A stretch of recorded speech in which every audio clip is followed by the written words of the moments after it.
Welcome back to the channel. Welcome back to the channel.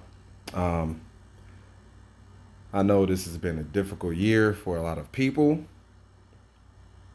but I just want to say for for you that have hung in there toward the end of this uh, catastrophic year,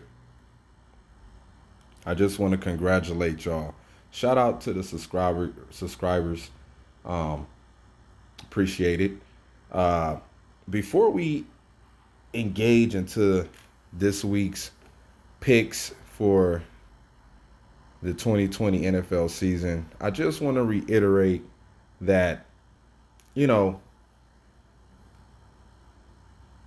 last year, before engaging into weekly picks, who we think, which teams will win, which teams will lose, upsets, things of that nature, the only thing we had to worry about was player availability. Did he practice? Is he out for the season? If he's going to be out for a couple of weeks, did he go through some walkthroughs? Did he have a full practice maybe 2 days before the game to let us know, you know, how outcomes can be different if those said players are playing? This year has been different, a lot of positive COVID tests with these players, at inconvenient times before they have to play. And you're like, that's a guy we needed out there on the field. Now the other team has an advantage to scoring or not scoring. So it's important that we keep that in mind. So let's start off week 13 with our picks. The first game up, division rival, division game, NFC South, New Orleans Saints, who lead the division and lead the NFC conference. They don't have Drew Brees running with Taysom Hill at quarterback, yada, yada, yada. Matt Ryan at home.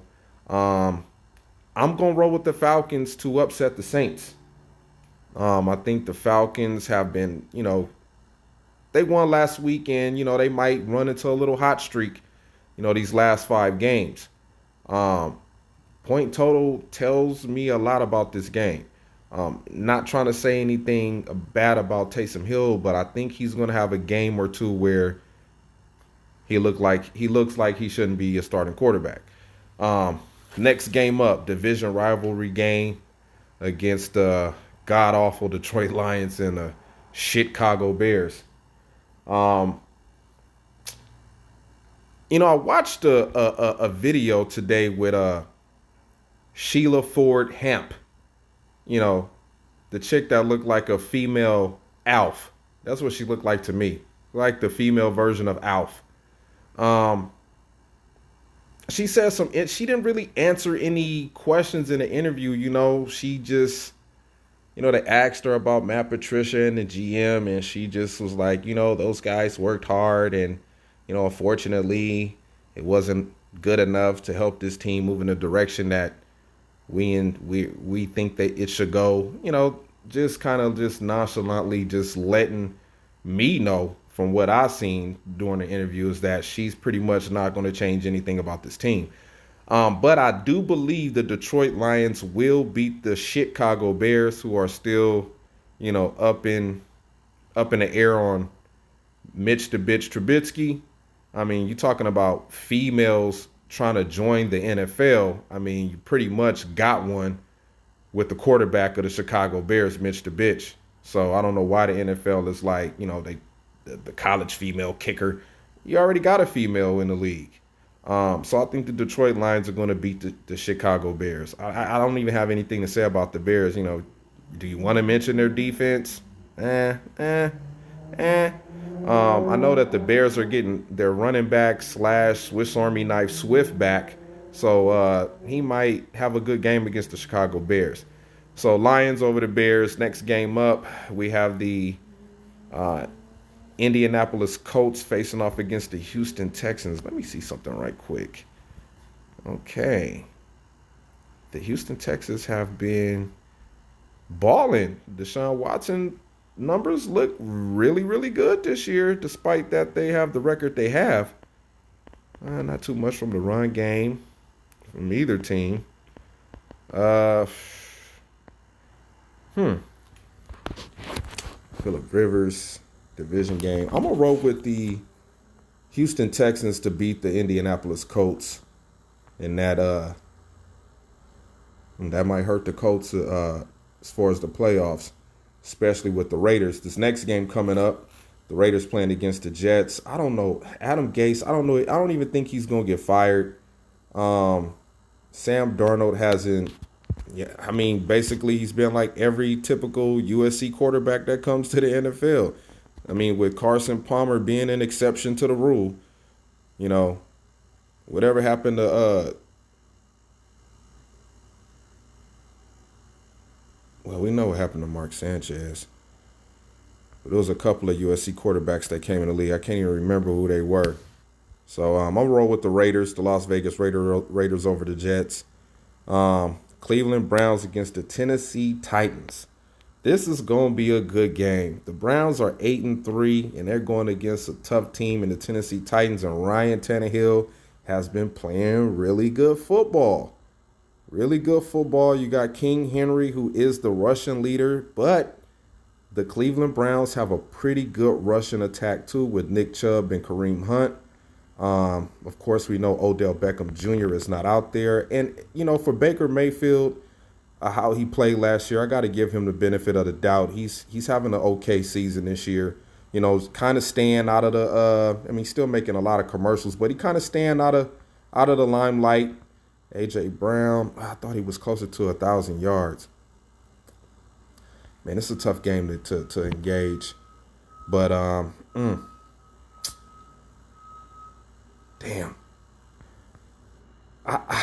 Myles Garrett dealing with COVID-19. He came out with a statement saying that battling COVID-19 was a real tough thing to do.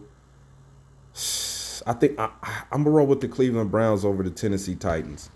I'm going to roll with the Cleveland Browns. Next game up, we have the Cincinnati Bengals facing off against the Miami Dolphins. Of course, we know Joe Burrow is out for the season. I don't even know who the Cincinnati Bengals have at quarterback. Ryan Fitzpatrick is starting, but they are saying that Tua might start, so pay very close attention to that. I still think the Dolphins will win, but, you know, the head coach over there, he didn't rule out Tua yet. You know what I'm saying? It might be a chance that Tua can play. Next game, we have the Jacksonville Jaguars facing off against the Minnesota Vikings. I'm rolling with the Minnesota Vikings. Next game, we have the LA Rams facing off against the Arizona Cardinals, who are sharing their stadium with the San Francisco 49ers. This is going to be a good game. Division game against the Cardinals and LA Rams. I don't know how healthy Kyler Murray is, but I will roll with the Arizona Cardinals just to put some pressure on the NFC conference as far as, you know, teams trying to get into the playoff race. Next game up, we have the New York Giants facing off against the Seattle Shithawks. I'm rolling with the Seattle Shithawks. But I think the Giants might make this a close game because the Seattle Seahawks defense is god-awful. Next game up, we have the Philadelphia Eagles facing off against the greatest football team in sports history, the Green Bay Packers. A lot to say about this game, man. A lot to say about this game. You think about this game and you just automatically think that this is a defensive feast set before the Green Bay Packers with all of the fixings, the turkey, you know what I'm saying, the brisket, the steak, whether if you like your steak blue, medium rare, you know what I mean, medium well. medium, well done, pies, key lime pie, sweet potato pie, apple pie, cherry pie. Man, everything is on the table for the Packers to feast and eat on the carcass of Carson Wentz. But with Zach Ertz coming back into this game and Dallas Goedert getting his legs underneath him finally after being knocked out, the Eagles have a chance to play well enough to win this game. I'm not going to say that they're going to win because I'm rolling with the Green Bay Packers. You just look at the Eagles' offensive line. They've been moving pieces around on that offensive line since before the season started. They had offensive line problems. They've been moving a lot of guys around, bringing guys in, taking guys out. I have to think that Doug Peterson will be able to maybe implement a run game with his running backs this week. Take some of the pressure off of Carson Wentz. The Packers have to be well prepared for that. The Packers picked up Tavon Austin and they picked up Anthony Rush, who used to play for the Eagles and for the Raiders. So it's going to be interesting to see how much time he gets out there to play. But this defense has a chance to get after Carson Wentz. This defense has a chance to cause turnovers, cause fumbles. Carson Wentz leads the league in interceptions and fumbles, if I'm not mistaken. I think Tom Brady is right behind him with interceptions, but you would think that the Packers could really dominate and show their defensive prowess against a team like this at home. But I'm not going to sell the Eagles short. I'm expecting a blowout, but, they came to Lambeau last year and beat the Packers. We were shooting ourselves in the foot a lot, but I think with the receiving core being fully intact, and I told y'all last week about Equinemius St. Brown and Alan Lazard. I think a lot of the plays are going to be geared toward them, and we might not even see MVS have a big game for the remainder of the season. So, but he's going to be out there. I think Aaron Rodgers still trusts him. I think the offense can get clicking against this defense. We seen what the Seattle Seahawks did to the Eagles last week. They were pretty much toying around with them. Russell Wilson didn't really have to do anything to try to win this game. We just have to come out there and execute playing good football against this team. This team is playing with nothing to lose. So we have to be prepared and ready to play against the Eagles. Remember, not too long ago, this team were the Super Bowl champions, and I have to give credit where credit is due. It's a lot of talk about Carson Wentz. They've been trashing him in the media for the last couple of weeks. And to me, I would have to think that him walking in that facility every day in Philadelphia, seeing that big ass statue of Doug Peterson and Nick Foles, Phillying it up right in front of his fucking face every time he walk in the facility. I think that plays on his psyche. You know what I mean? It's been talks from the Eagles fans saying that Doug Peterson should be fired. And I'm like, how can you fire Doug Peterson? You got that big ass statue of him out there in front of the fucking stadium. It's going to be hard to get rid of Doug Peterson. So y'all stuck with Doug Peterson for a while, but I'm rolling with the Green Bay Packers to beat the Eagles. Next game up, I am rolling with the New England Patriots to beat the Chargers. I think Anthony Lynn is going to get fired. He's on a hot seat. Next game up, I got the Kansas City Chiefs over the Broncos. Then we have 2 Monday night games and a Tuesday game. The Baltimore Ravens and their COVID situation is getting out of hand. But, yeah, I'm rolling with the Pittsburgh Steelers over the football team. And I think this 49ers and Buffalo Bills game is going to be very interesting. The 49ers are getting Tevin Coleman back. Mostart has, still been a cowbell back for the 49ers. I'm not sure about Jimmy Garoppolo if he's going to be playing. I think they went with Nick Mullins last week and won. They beat the Rams. So I'm gonna roll with San Francisco this week. I'm gonna roll with the San Francisco 49ers on Monday Night Football to beat the Buffalo Bills. Tuesday, I'm gonna roll with the Baltimore Ravens over the. I'm gonna roll with the Ravens over the Dallas Cowboys. I think Lamar Buckwheat Jackson is gonna show that he's capable of still being a good quarterback, still can throw the ball, of course, against the sorry ass Dallas Cowboys. Just they having a bad year, but I think the Cowboys will bounce back next year. So don't for one second think that the Cowboys are a horrible team. They just having a bad year. But yeah, I'm rolling with Baltimore over the Cowboys.